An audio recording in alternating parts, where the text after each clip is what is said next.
الحمد لله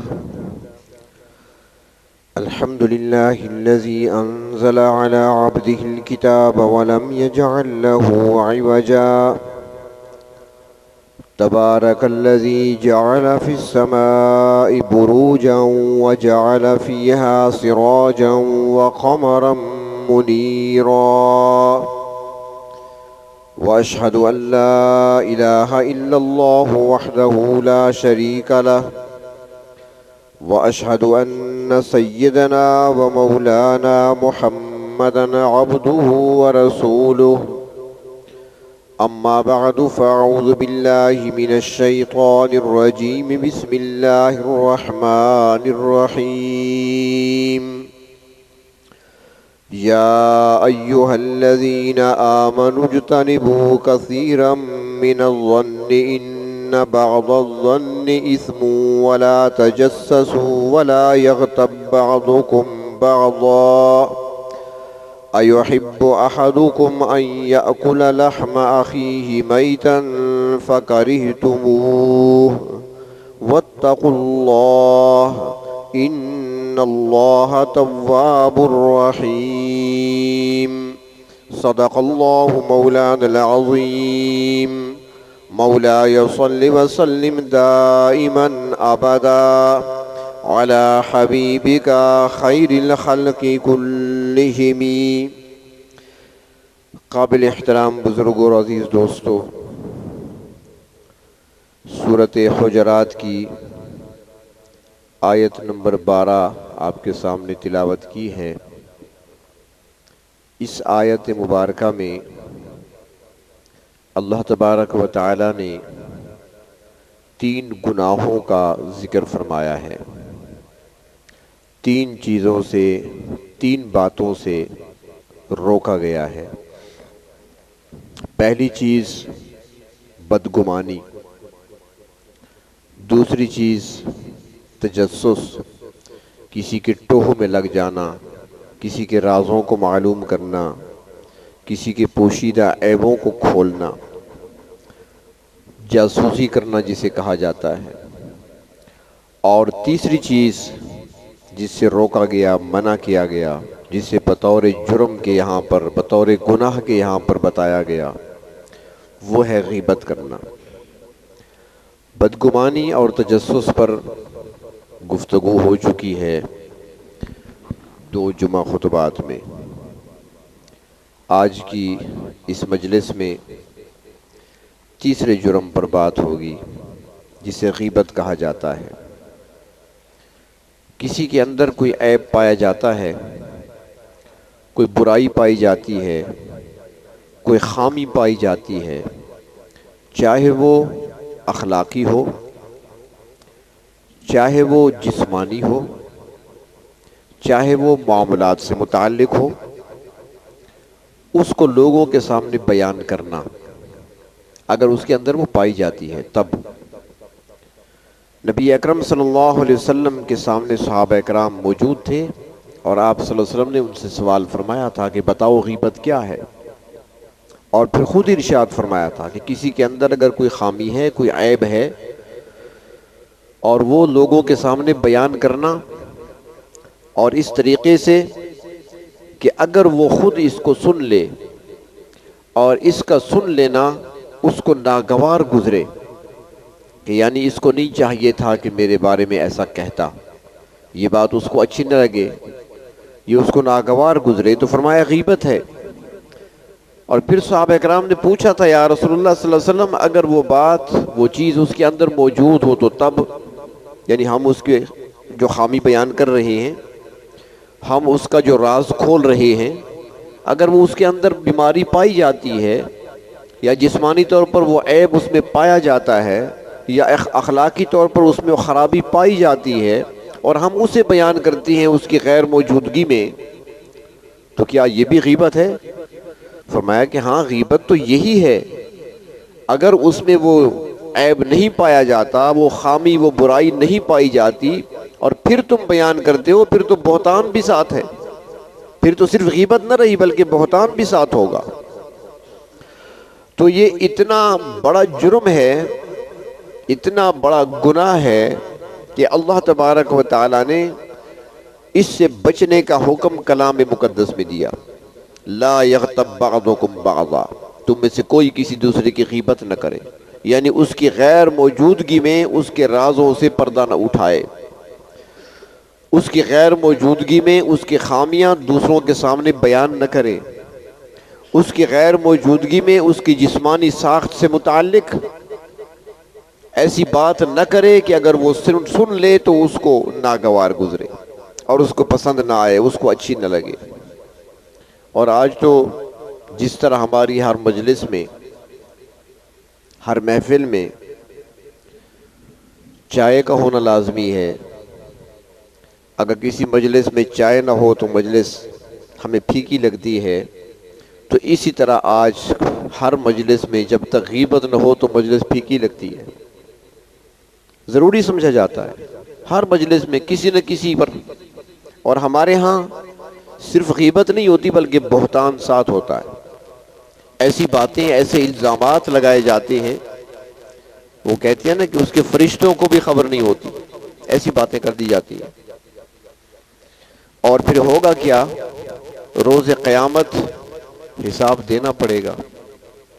بہت سارے لوگ ایسے آئیں گے اللہ کی بارگاہ میں، جب ان کو اعمال نامہ تھمایا جائے گا، عرض کریں گے پروردگار میں تو نمازیں پڑھا کرتا تھا، میری تو کبھی کوئی نماز قضا نہیں ہوئی تھی، میں تو اشراق اور چاشت کی پابندی کرنے والا تھا، میں تو تہجد پڑھا کرتا تھا، نوافل کا اہتمام بھی کیا کرتا تھا، اے میرے رب میں روزے بھی رکھا کرتا تھا، رمضان کے روزوں کے علاوہ میں تو ایام بیز کے روزے بھی رکھا کرتا تھا، میں تو یوم عاشور کا روزہ بھی نہیں چھوڑتا تھا، میں تو شعبان میں زیادہ روزے رکھا کرتا تھا، اے اللہ آج مجھے اپنے اعمال نامے میں نہ تو نمازیں نظر آ رہی ہیں، نہ مجھے روزے نظر آتے ہیں، جو صدقہ خیرات کیا کرتا تھا مجھے وہ بھی نظر نہیں آتا، میں نے جو حج کیا تھا، جو عمرے کیے تھے، وہ طواف، وہ زیارات، وہ بھی نظر نہیں آتی، اللہ وہ سب کچھ کہاں گیا؟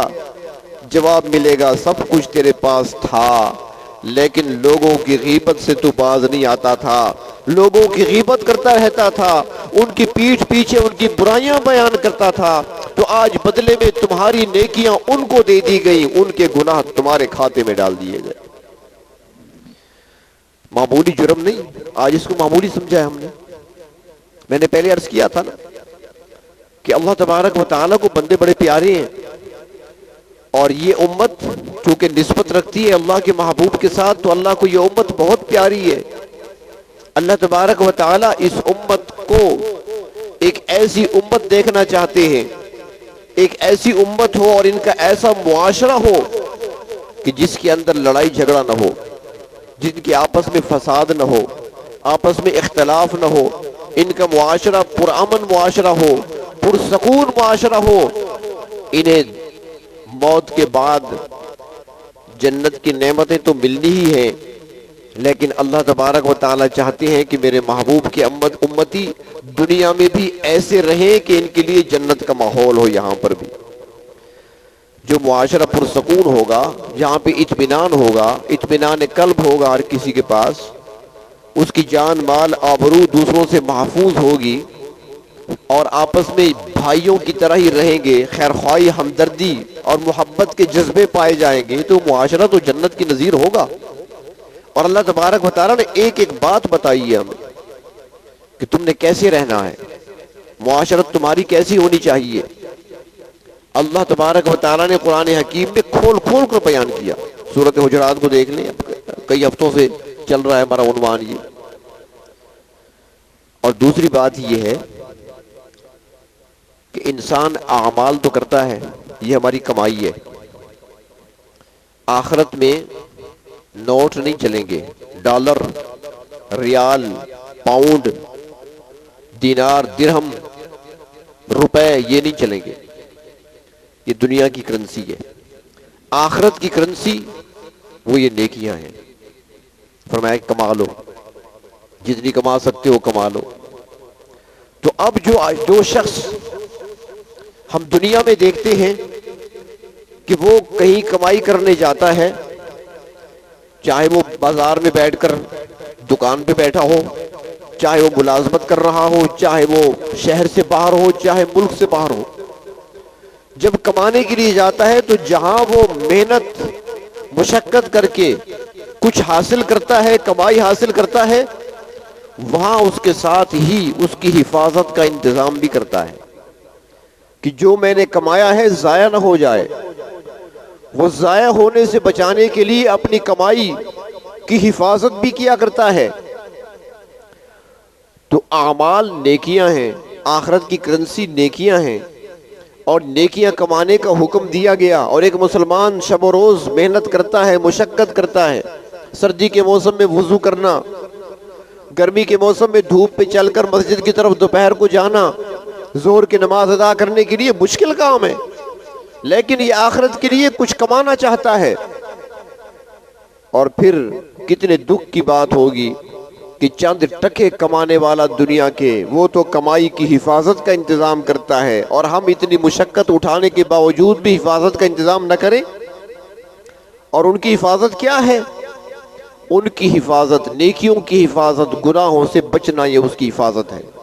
اور اللہ تبارک و تعالیٰ نے ایک ایک وہ جرم بتا دیا جو ہماری اس کمائی کے ضائع ہونے کا ذریعہ بن سکتا ہے، چاہے بدگمانی ہو، چاہے وہ تجسس ہو، چاہے وہ آپس میں ایک دوسرے سے جھگڑا ہو، لڑائی ہو، فساد ہو، چاہے وہ آپس کا اختلاف ہو، چاہے ایک دوسرے کو برے ناموں سے پکارنا ہو، چاہے کسی پر الزام لگانا ہو، کسی کو طعنہ دینا ہو، چاہے کسی کی چغلی کھانی ہو، چاہے بدگمانی کرنی ہو، چاہے غیبت کرنی ہو، یہ ساری چیزیں وہ ہیں جو نیکیوں کے ضائع کرنے کا ذریعہ بننے والی ہیں۔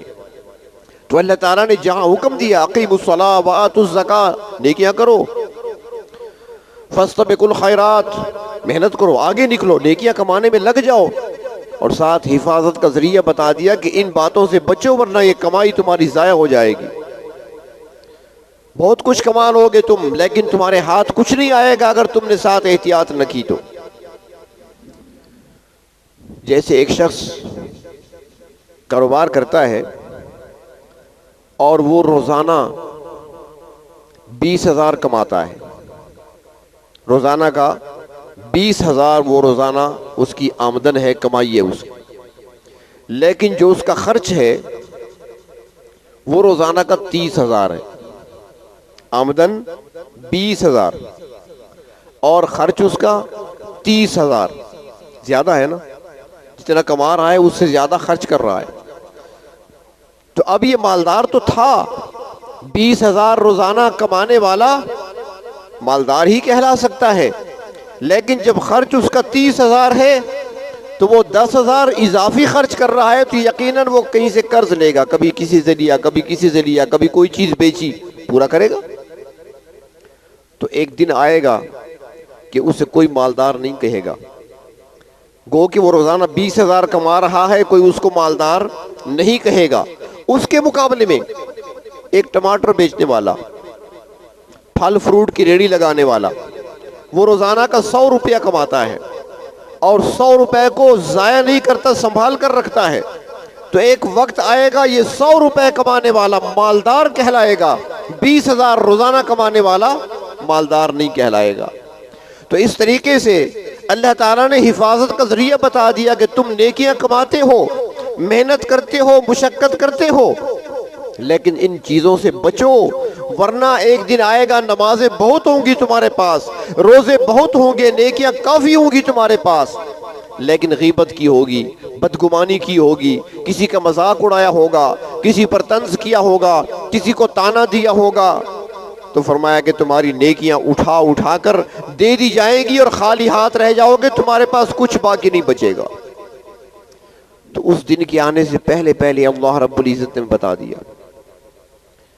تو غیبت اور اتنا بڑا جرم کہ اللہ تعالیٰ نے ساتھ مثال بیان کی ہے کہ غیبت کرنا کتنا بڑا جرم ہے۔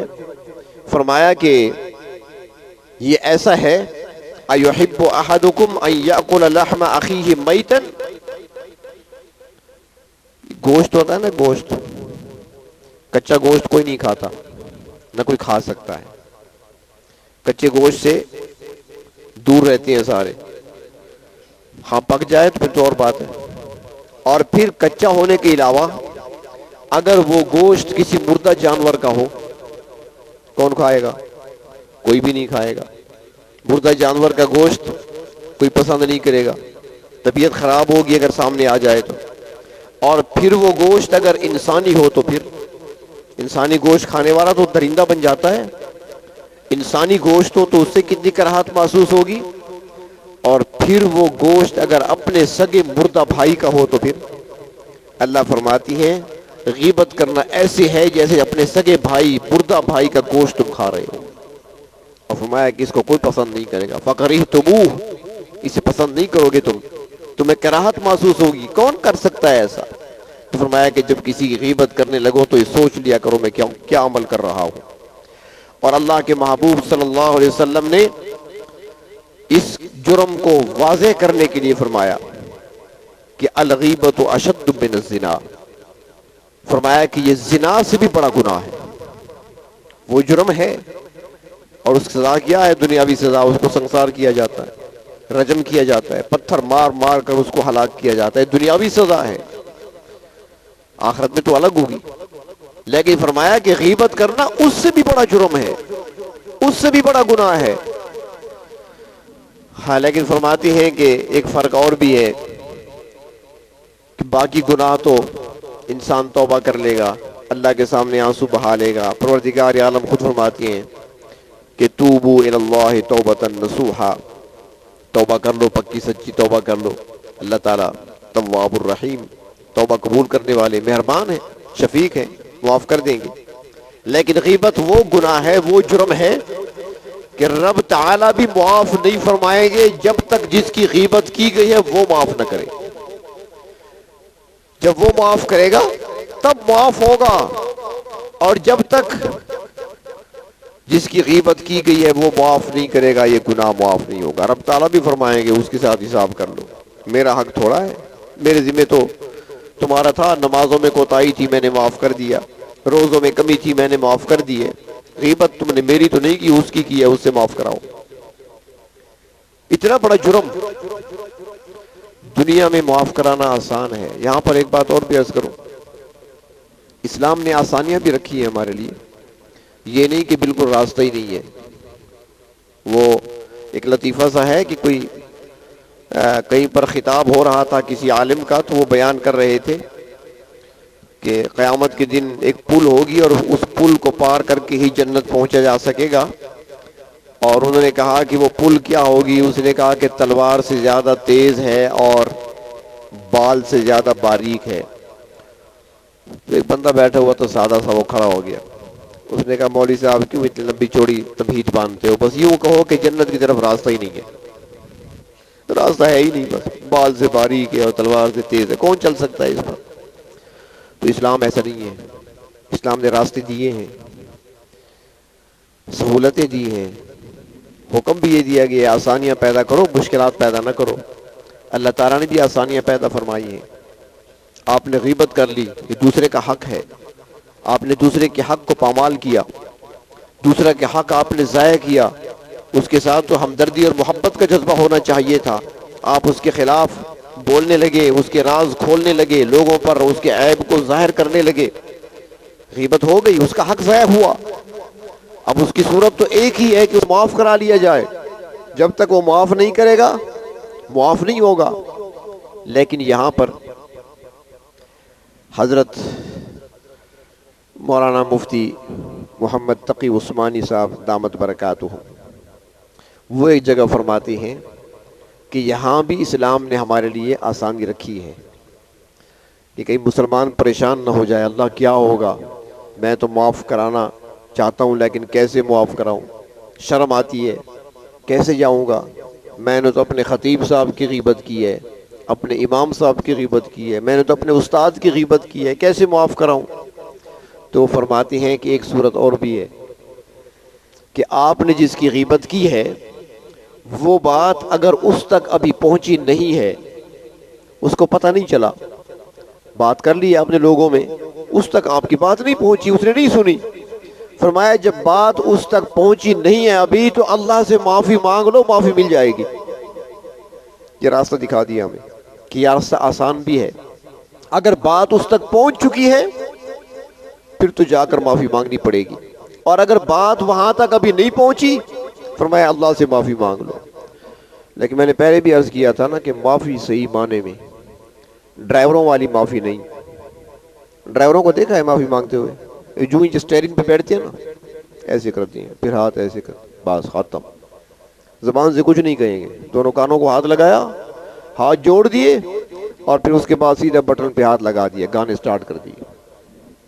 یہ توبہ نہیں، دل سے توبہ، ندامت، شرمندگی کا احساس ہونا، جو ہو چکا ہے اس پر ندامت، آئندہ نہ کرنے کا عزم، اور جو ہو چکا اس کو جرم سمجھتے ہوئے اللہ کے سامنے آنسو بہانا، اللہ سے معافی مانگنا۔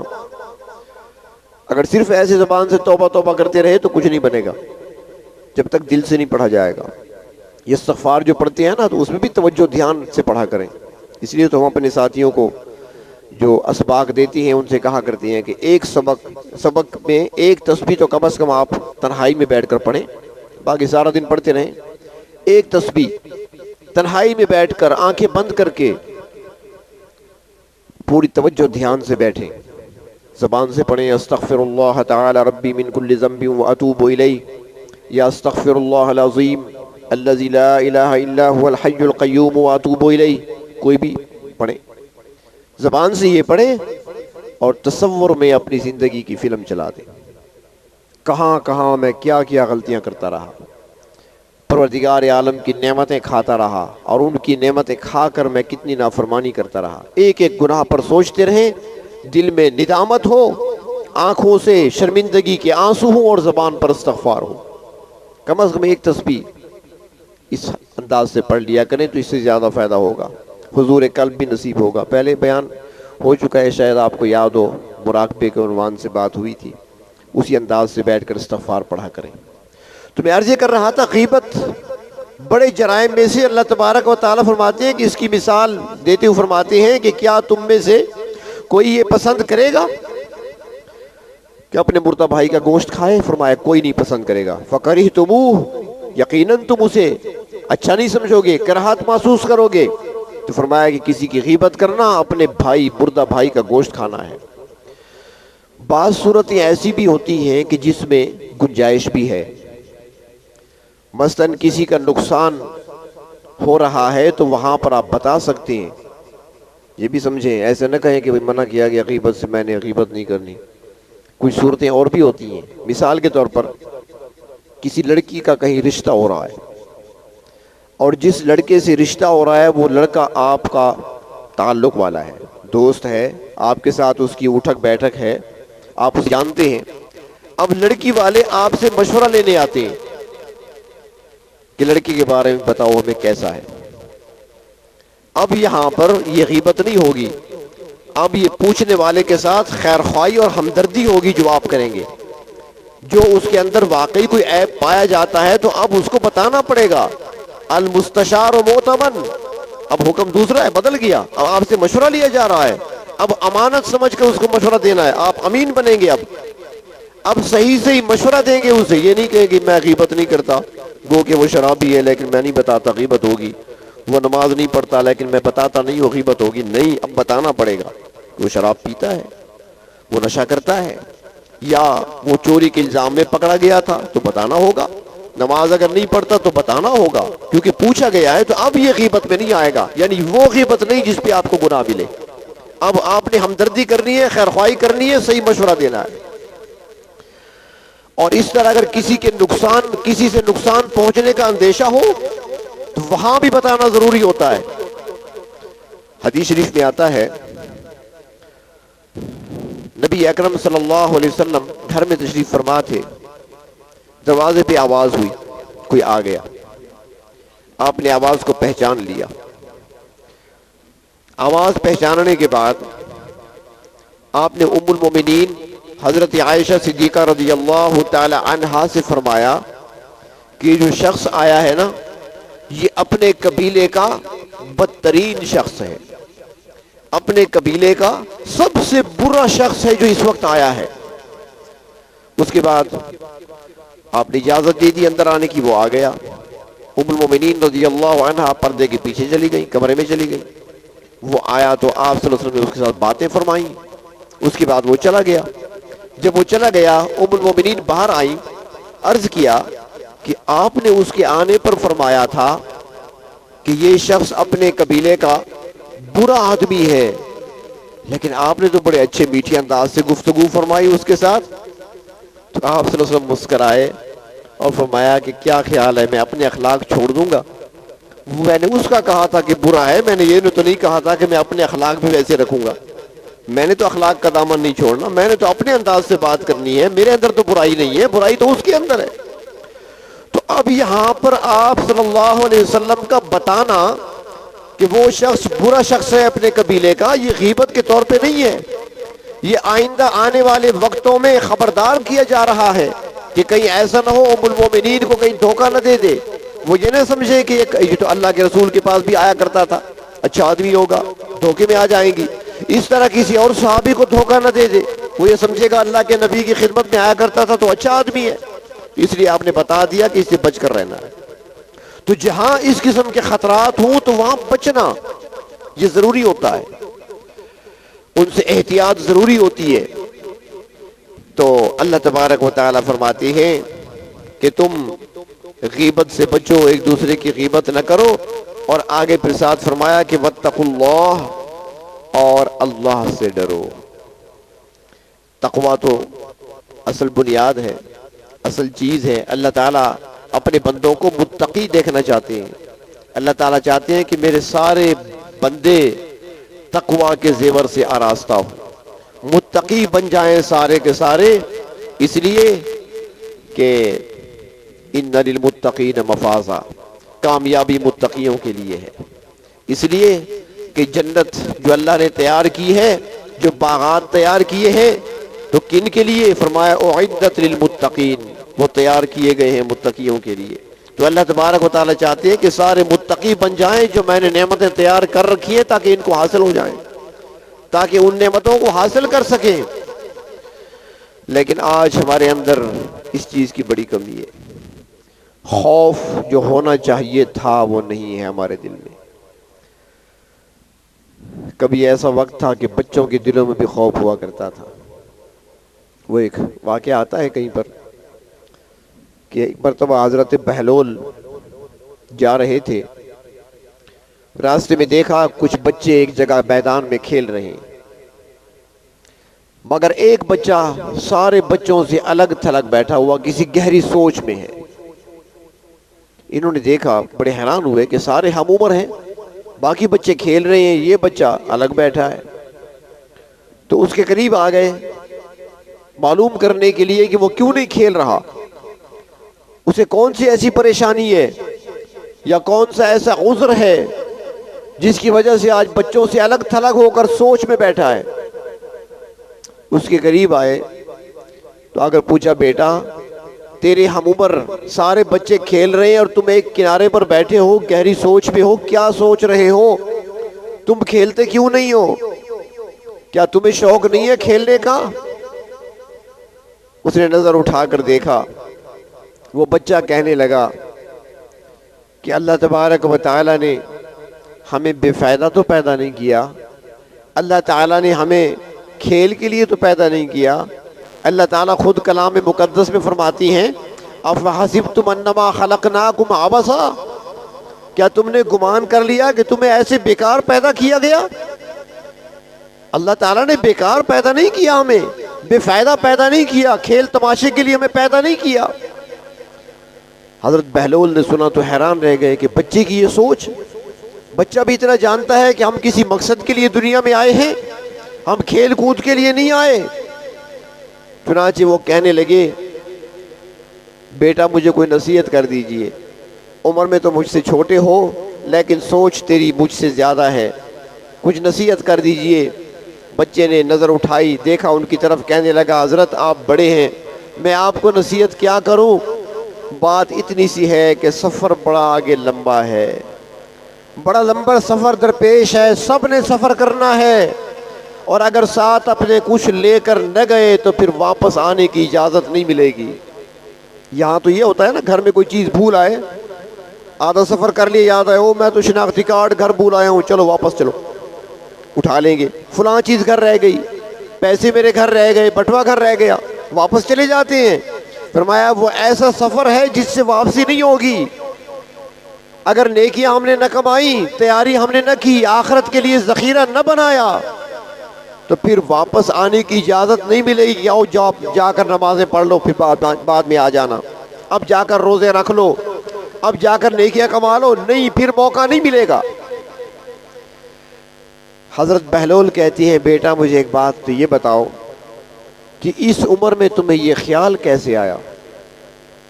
اس عمر میں جب سارے بچے کھیل کود میں مشغول ہیں، کسی بچے کا اس طرف دھیان ہی نہیں جاتا کہ آخرت کی طرف سفر ہے ہمارا، ہم نے کچھ کمانا ہے، کچھ تیاری کرنی ہے، کوئی نیکیاں کمانی ہے، کسی اور کو تو خیال نہیں آیا، تمہیں اس عمر میں خیال کیسے آیا؟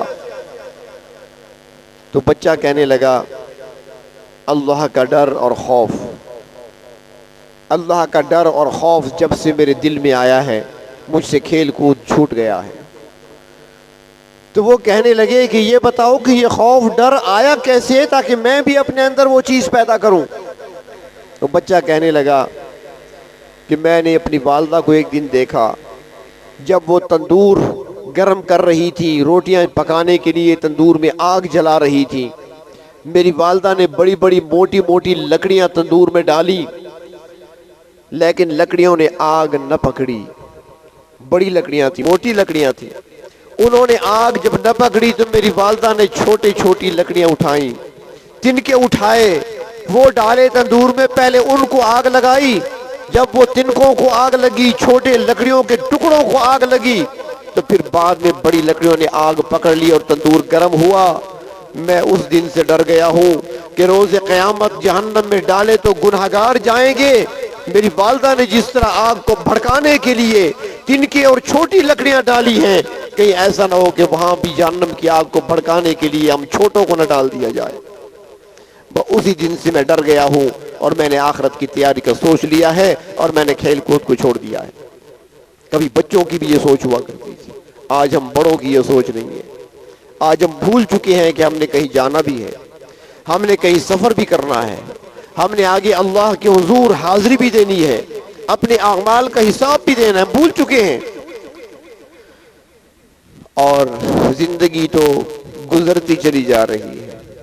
وہ ایک اللہ والے سے کسی نے پوچھا تھا کہ حضرت آپ کو یہ مقام، یہ اتنا مرتبہ جو آپ کو ملا ہے، یہ کیسے ملا؟ آپ کے شیخ کون ہیں؟ کس نے آپ کی اصلاح کی تھی؟ فرمانے لگے بیٹا سب سے پہلی میری اصلاح جو ہوئی ہے وہ ایک برف بیچنے والے سے ہوئی ہے۔ ایک برف بیچنے والا ان پڑھ شخص، نہ اس کا کوئی مدرسہ تھا، نہ اس کی کوئی خانقاہ، نہیں اس کے پاس کوئی طالب علم تھے، نہ شاگرد تھے، نہ کوئی مرید، اکیلا ہی کھڑا تھا، برف بیچ رہا تھا بازار میں۔ اور اس دوران موسم ٹھنڈا ہو گیا، بادل آ گئے، پہلے گرمی تھی، لوگ دھڑا دھڑ برف خرید رہے تھے، لیکن جب موسم بدلا، بادل آئے، ٹھنڈی ہوا چلنا شروع ہوئی، اب برف لینے کے لیے کون آتا؟ تو وہ برف والا کھڑا تھا بازار میں اور میں اسی وقت اس کے قریب سے گزر رہا تھا۔ تو اس نے ایک آواز لگائی کہ اے لوگو، ترس کھاؤ اس شخص پر جس کا سرمایہ پگھل رہا ہے، ترس کھاؤ اس شخص پر جس کا سرمایہ پگھل رہا ہے، میرے سارا سرمایہ ضائع ہو رہا ہے، برف پگھل جائے گی، تم خریدو گے نہیں تو سارا سرمایہ میرا ضائع ہو جائے گا۔ فرمایا جملہ میں نے سنا، میرے دل میں اتر گیا، میں نے کہا برف والے کو تو اپنی برف یاد ہے، اس سرمایہ پر تو اس کی نظر ہے، مجھے بھی تو میرے اللہ نے زندگی کا سرمایہ دے کر دنیا میں بھیجا ہے، میرے پاس بھی زندگی سرمایہ کی صورت میں ہے، اگر میں نے کچھ کما لیا تو کام آئے گا ورنہ ضائع ہو جائے گا، میں بھی تو برف کی طرح پگھل رہا ہوں، میری زندگی بھی برف کی طرح پگھلی چلی جا رہی ہے۔ فرمایا جملہ میرے دل میں ایسے اترا کہ میری زندگی کی کایا پلٹ گئی، میں نے دنیاوی مشاغل کو چھوڑا، میں نے مسجد کی راہ لی، میں نے اللہ کا در تھاما، اللہ کا در پکڑا، اور اسی دن سے میں نے اپنی زندگی کو بدل دیا۔ اب تقویٰ کے حصول میں میں سرگرداں رہتا ہوں، مجھے نہ دنیا کی طلب ہے نہ دنیا کی چیزوں کی خواہش باقی رہی ہے۔ تو آج ہم بھی غور کر لیں اور ہم بھی دیکھ لیں کہ ہمیں بھی اللہ تبارک و تعالی نے زندگی کی پونجی دے کر دنیا میں بھیجا، ایک مختصر وقت کے لیے ہمیں بھیجا ہے، اور ہم نے اسی زندگی کی پونجی سے ہی کچھ کمائی کرنی ہے۔ یہی تجارت ہے، زندگی کے بدلے میں، ان گھڑیوں کے بدلے میں، ان لمحات کے بدلے میں ہم نے کچھ کمانا ہے، کچھ خریدنا ہے۔ اور اگر ہم نے ایسا نہ کیا تو اللہ تعالیٰ فرماتی ہیں قرآن حکیم میں کہ میں نے تو سرمایہ دیا تھا مگر یہ تاجر ہی بیکار نکلے، فما ربحت تجارتہم، ان کی تجارت نے ان کو نفع نہ دیا۔ تو اس لیے ایک طرف تو ہمیں حکم دیا گیا نیکیاں کمانے کا، فاستبقوا الخیرات، زیادہ سے زیادہ آگے بڑھو، ایک دوسرے سے آگے نکلو نیکیاں کمانے میں، نوافل میں، عبادات میں، ذکر و اذکار میں ایک دوسرے سے آگے بڑھنے کی کوشش کرو۔ لیکن ساتھ ہی جو چیزیں ہماری اس کمائی یعنی نیکیوں کو ضائع کرنے کا سبب بننے والی ہیں ان چیزوں سے بھی بچنے کا حکم دیا، ان چیزوں سے بچو۔ اور ان میں سے ایک چیز غیبت بھی ہے جو آج کل عام کی جاتی ہے، ایک دوسرے پر کیچڑ اچھالا جاتا ہے، غیر موجودگی میں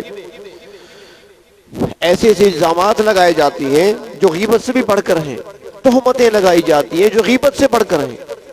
ابھی دیکھیں آپ یہ سیاسی پروگرام ہوتی ہیں نا، اب ان میں دیکھ لیں آپ کتنی باتیں ہوتی ہیں، اور دو چار بندے اگر اکٹھے بیٹھے ہوں تو آج کل تو عنوان ہی ہوتا ہے چونکہ الیکشن ہو رہا ہے۔ اب ایک بندہ ایک پارٹی سے تعلق رکھتا ہے تو وہ دوسری پارٹی کے قائدین پر ایسی ایسی باتیں کرے گا جو شاید ان کو بھی خبر نہیں ہوگی۔ یہ تہمتیں ہوتی ہیں، بہتان ہوتی ہیں، کیوں اپنے اعمال ضائع کرتے ہیں؟ ہاں کوئی ایسی چیز ہے جو نقصان کا باعث ہے وہ تو بتا سکتے ہیں، اگر کوئی ایسا عیب ہے جو دوسروں کے لیے نقصان کا باعث ہے وہ تو بتا سکتے ہیں آپ، لیکن ایسی بات جو موجود ہی نہ ہو الزام لگایا جائے تو اس سے بڑی احتیاط کی ضرورت ہے۔ اپنے اعمال کو ضائع نہ کریں، اپنے اعمال جہاں پر نیکیاں کرنے، اعمال اچھے اعمال کرنے کا حکم ہے وہاں پر حفاظت بھی کریں تاکہ عمل ضائع نہ ہو، جو نمازیں پڑھی ہیں، جو روزے رکھے ہیں تاکہ ضائع نہ ہو۔ اور ویسے بھی اب تو ہمیں چاہیے کہ اپنا ریہرسل شروع کر دیں اپنی، رمضان قریب آ رہا ہے، رحمتیں برکتیں وہ مہینہ لے کر آ رہا ہے، قریب آ رہا ہے، اور اللہ کے محبوب صلی اللہ علیہ وسلم ماہ رجب سے ہی رمضان کی تیاری شروع کر دیا کرتے تھے۔ رجب کا چاند دیکھتے تو آپ فرماتے دعا کرتے تھے اللہم بارک لنا فی رجب و شعبان وبلغنا رمضان، شعبان اور رجب میں برکت کی دعا فرماتے اور رمضان تک پہنچنے کی اللہ سے دعا کرتے، اللہ میں خیریت سے پہنچا دیجئے رمضان تک۔ تو اب تو ویسے بھی تیاری کرنی چاہیے۔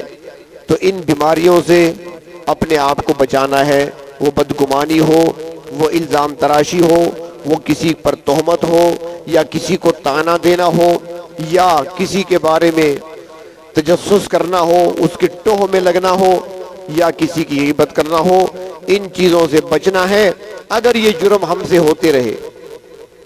بلکہ اگر کا جملہ میں نے تکلفاً کہا ہے، یقیناً ہم سے ہوتا رہا، یقیناً ہم سب سے یہ سارے جرم ہوتے رہے ہیں، تو اب کیا کریں؟ اللہ تعالیٰ نے فرمایا ان اللہ تواب الرحیم، اپنے رب کو تم نے پہچانا نہیں ہے، وہ توبہ قبول کرنے والے ہیں، رحیم بھی ہے، مہربان بھی ہے۔ اگر ہوتا رہا ہے جرم تو توبہ کر لو، اللہ سے معافی مانگ لو، وہ پروردگار عالم مہربان ہیں اور معاف کرنے کے لیے وہ ہر وقت تیار ہیں، دروازے کھلے ہوئے ہیں، بس ہمارے وہاں پر آنے کی دیر ہے، وہ گناہوں کو معاف کرنے کے لیے پہلے سے ہی تیار ہیں۔ اللہ تبارک و تعالی ان جرائم سے، ان گناہوں سے، ان برائیوں سے ہم سب کی حفاظت فرمائے۔